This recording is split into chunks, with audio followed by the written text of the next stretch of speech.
Hello everyone. For this video, I'm diving into a controversial claim that Ulysses S. Grant was an alcoholic. Many know Grant for his leadership role in the American Civil War, who would later become president of the United States. But some of you may or may not have heard people to this day claim he was an alcoholic throughout his life. Once Grant entered the political world after his service in the military, this claim of him being an alcoholic would follow him for the rest of his life and continue on after his death in 1885. Grant was a highly respected man in the 19th century. However, Grant's political opponents resented him for his suppression of the Ku Klux Klan, his regards for the welfare of Native Americans and the newly freed slave, and his support for Reconstruction after the war. Being an alcoholic or binge drinker became a known nickname for Grant, and nicknames to defame opponents within politics is nothing new today. Rivals within politics who name-called happened throughout history in the United States for centuries. Today, people would recognize it with Trump calling Joe Biden Sleepy Joe, or the left calling Trump Dictator Trump.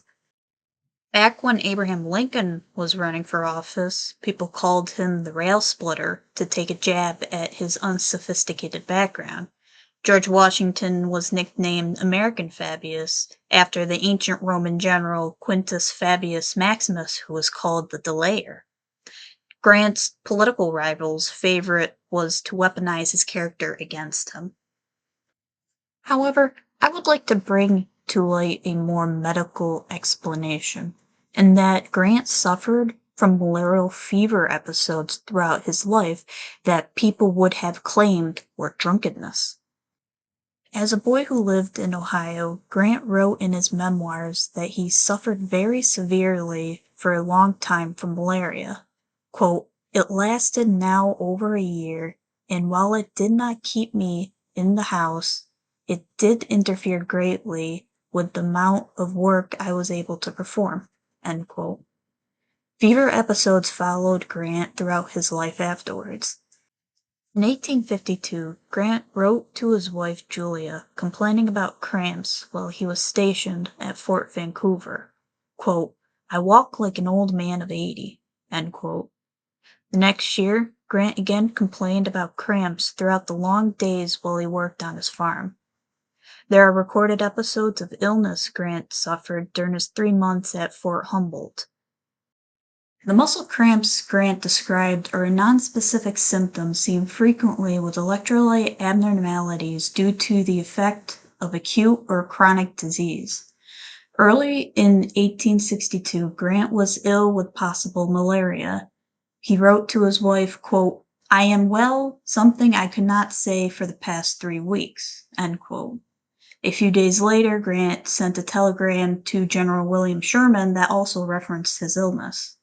And in a letter on March 29th, again to his wife, Grant wrote, quote, "I am again fully well. I have had the diarrhea for several weeks and an inclination to chills and fever." End quote. One of Grant's major critics was Charles Donnan, a journalist of the New York Sun, and popularized the claim that Grant was an alcoholic to diminish and shatter his reputation. Donna was a prominent journalist of his time and became a trusted confidential agent for Secretary of War Edwin Stanton during the Civil War. Like any other man, Grant was the occasional drinker. However, the general suffered from malarial fever episodes throughout the war that Donna claimed were drunkenness, especially on his notorious trip to Satartia with the general. Donna was sent by President Lincoln to determine if Grant was a heavy drinker, as the president has heard the rumors, and after his trip, Donna claimed that Grant was not drunk.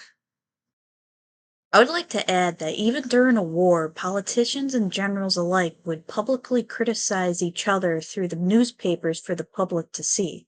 For example, General Sickles criticized General Meade for his attack strategy after the Battle of Gettysburg. Grant's drunken rumors may have originated through other generals' opinions of Grant who may not have agreed with the general's orders, and claim that he planned them under the influence of alcohol. After the war, Donna most likely wanted to increase his newspaper's popularity over competing newspapers and went back on his conclusion. In 1887, Charles Donna wrote that Grant was drunk on their trip to Satartia, Mississippi back in April of 1863 during the Vicksburg Campaign. Days before they were to set sail on steamboat, Sherman wrote a letter to Grant that described the visit of Admiral David Porter on the 31st of May that referenced Grant's illness. The chief doctor at Sherman's headquarters, Dr. McMillan, noticed Grant was ill during his visit with Sherman. He looked through his limited medical supplies and gave Grant a single glass of wine for his illness. Now, keep in mind that medicine back then was not the same as it is now, and wine was believed to help cure illness.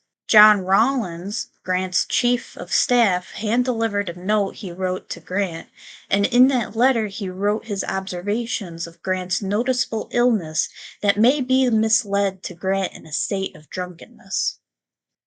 Quote, I may be, and trust that I am, doing you an injustice by unfounded suspicion, tonight when you should be, because of the condition of your health, if nothing else, have been in bed.